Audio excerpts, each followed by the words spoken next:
Digital payment solutions have become so commonplace that some customers now regularly leave the house without the one key item that was once indispensable: a wallet.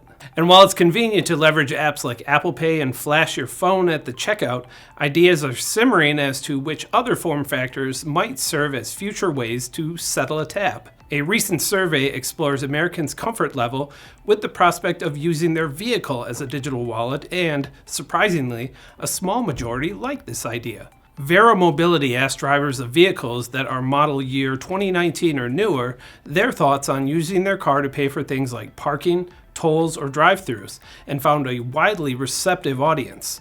Of the 2,000 people surveyed, 54% said they'd enable such a feature if it were available.